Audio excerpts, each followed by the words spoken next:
नमस्कार बंधुगण, आज आम श्रेणी नवमर अंकनर 6G करवा। एक नंबर B1 देख ए बी दे 3 सेमी, बी सी 3.8 सेमी, सी डी 4.1 सेमी और ए डी 3.4 सेमी आउ ए सी 4.9 सेमी।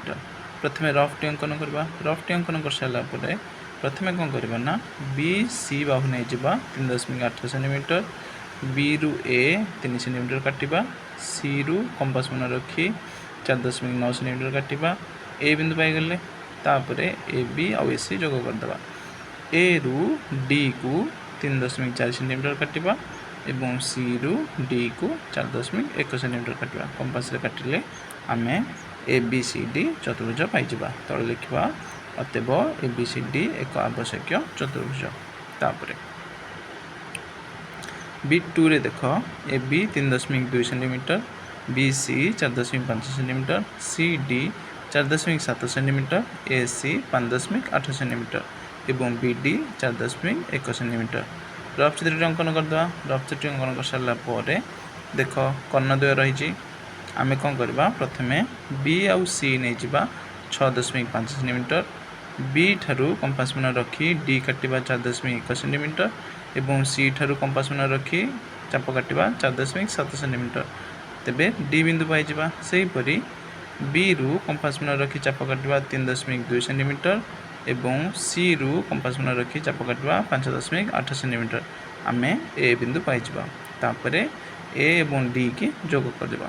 जोग करदेले आमे ए बी सी डी चतुर्भुज पाइजिबा। तापरे B3 रे दत्त अछि ए बी 8.2 सेमी, ए डी 7.4 सेमी, बी सी 5 सेमी, ए सी 8.4 सेमी एवं बी डी 9 सेमी। प्रथम रफ चित्र अंकन करवा। रफ चित्र अंकन कर सारापर प्रथम कौन करवा ना ए बी भूमि नहीं जा 8.2 सेमी। 8.2 सेमी नहीं सारापर ए रु सी अच्छी 8.4 सेमी चाप काटिबा, बी रु सी चाप काटिबा 5 सेमी काटिले आमे सी बिंदु पाइजिबा। सेहीपरि ए रु डी चाप काटिबा 7.4 सेमी एवं बी रु डी चाप काटिबा 9 सेमी काटिले आमे डी बिंदु पाइजिबा। तापरे सी एवं डी की जोग करदेबा। जोग करदेले आमे ए बी सी डी एक आवश्यक चतुर्भुज पाइजिबा। तापरे 2 नंबर देख।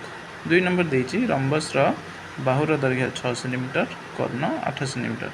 आमे जानचु जे रंबस रो प्रत्येक बाहु समान एवं विपरीत बाहु परस्पर प्रति समांतर।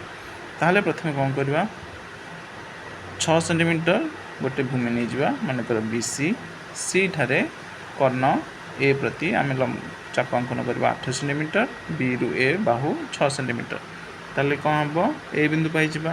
पुणी सेहीपरि ए रु डी 6 सेमी, सी रु डी 6 सेमी काटिले आमे डी बिंदु पाइजिबा। चाप कर सारापर ए बी सी डी जोग करदे। ए बी सी डी एक आवश्यक रंबस। 3 नंबर देख ए बी सी डी एक सामुद्रिक चित्र देछि। सामुद्रिक चित्र रे ए बी 3.7 सेमी, बी सी 4 सेमी, ए सी 6.1 सेमी। ताहले आमे जानिछे सामुद्रिक चित्रर विपरीत बाहु समान और विपरीत बाहु परस्पर प्रति समांतर। ताहले कौन करवा बी सी 4 सेमी नहीं जा 4 सेमी नहीं सारा पर बी रु ए काटिदेवा 3.7 सेमी, सी ए कर्ण 6.1 सेमी। ए बिंदु पाई जा ए रु बी बी सी जी से 4 सेमी आउ सी रु डी 3.7 सेमी डी बिंदु पाई जा। ताहले कौन हम ए बी सी डी एक आवश्यक सामुद्रिक चित्र। तापर 3 नंबर B2 देख ध्यान सह देख ये टिके कष्ट रहा। ए बी 6 सेमी, ए सी 6 सेमी, बी डी 8 सेमी। सी कौन कला ना भूमि देदेला 6 सेमी, दुईटी कर्ण देदेला गोटे 6 सेमी आउ गोटे 8 सेमी। यहाँ से सामुद्रिक चित्र। अर्थात सामुद्रिक चित्र हेले ए बी जदि 6 सेमी ताले सी डी केते हम 6 सेमी। ठीक अच्छे। तेबे एबे कौन करवा ना बी डी कर्ण नहीं जा केते 8 सेमी। देख मु अंकन ये लिखी प्रणाली लिखी जब मन न रुहे ये तुम प्रणाली मन देखिक कर बी डी 8 सेमी नहीं जा सेंटीमीटर नहीं कि ताकू कौन करवा ना समद्विखंड करवा समद्विखंड कले आमे कर्णद्वय जो छेद करछि सेहीपरि छेद बिंदु आमे कौन करवा ओ बिंदु पाइबा ओ बिंदु ठारू आमे प्रथमे आ गोटे जिनस देख सामुदाय चित्रर कर्णद्वय परस्पर कौन करती समद्विखंड करती माने बी ओ जेतिकी ओ डी सेतिकी ओ ए जेतिकी ओ सी सेतिकी ताहले कौन करवा ओ रु डी काटिबा 4 सेंटीमीटर ए तो बीडी तो अच्छी 8 सेंटीमीटर ओ रु ए काटिबा केते 3 सेंटीमीटर कारण ए सी केते 6 सेंटीमीटर ओ रु ए 3 सेंटीमीटर डी रु ए 3 सेंटीमीटर सॉरी डी रु ए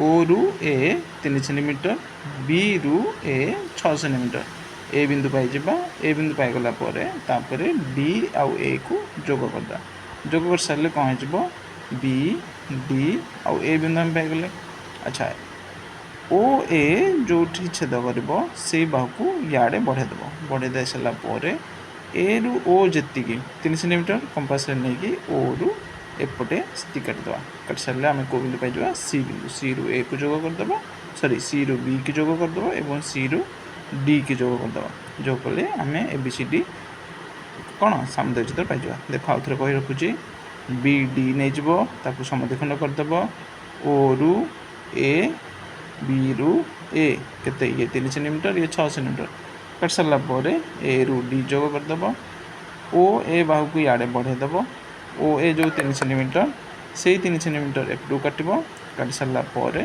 तापर सी को डी जोग करदेव तापर 4 नंबर रंबस रे एसी 4 सेंटीमीटर बी कोण 60 डिग्री आम जाचे रंबस रे कोण प्रत्येक बाहु समान ताले केमती अंकन करबा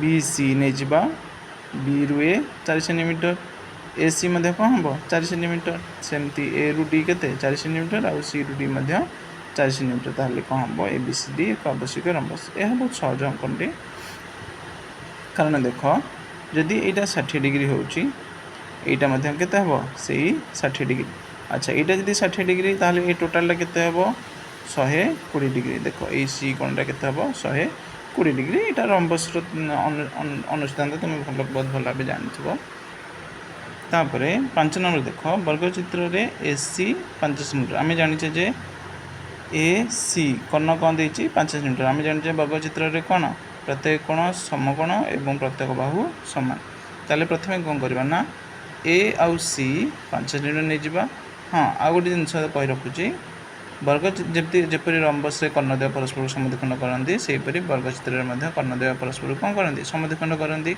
आ परस्पर सामान ताले ए सी जी बी डी से आउ ए ओ सी ओ डी ओ बी सामान सामान हम ताले अंकन पूरा सहजटे ए सी नहीं जावा तापरे ताकू एसी बाहु को समद्विखंड करदे समद्विखंड करके बढ़ेदेवा जो बिंदु रहा हम ओ बिंदु एसी के बाहु नहीं जावा ताकू समद्विखंड करके बढ़ेदेवा जो बिंदु रहा ओ बिंदु रु एपटू को 2.5 एपटू को 2.5 काटिदेले बी आउ डी बिंदु आम पाइबा ए बी सी डी एक आवश्यक वर्गचित्र 6 नंबर देख A B C D rhombus रे AC 5.6 centimetre B D 7.4 centimetre ताहले केमती अंकन करवा रंबस रे कौन विपरीत चारटाक बाहु सामान एवं कर्णद्वय परस्पर कौन करती सम दुई खंड करती गोटे कर्ण अच्छी 5.6 आ गोटे कर्ण अच्छी 7.4 तो प्रथम आम कौन करवा ए सी कर्ण नहीं जा 5.6 सेंटीमीटर तापर ताकू समद्विखंड करदे समद्विखंड कले कौन पाइबा ओ पाइबा अच्छा ए सी कर्ण है समद्विखंड हो गले ओ पाइगले ताकू बढ़ेदेवा बढ़े सारापर बी डी देख आम के 7.4 7.4 अधा ओ रु बी काटिदेवा ओ रु डी काटिदेवा काटि सारापर बी बिंदु आउ डी बिंदु पाइबा तापर आम जोग करदे ए बी सी डी एक आवश्यक रंबस पाइबा यहीपरि जदि तुम्हें आउ वीडियो चाहूँ मत कमेंट बॉक्स में निहाती जनइब।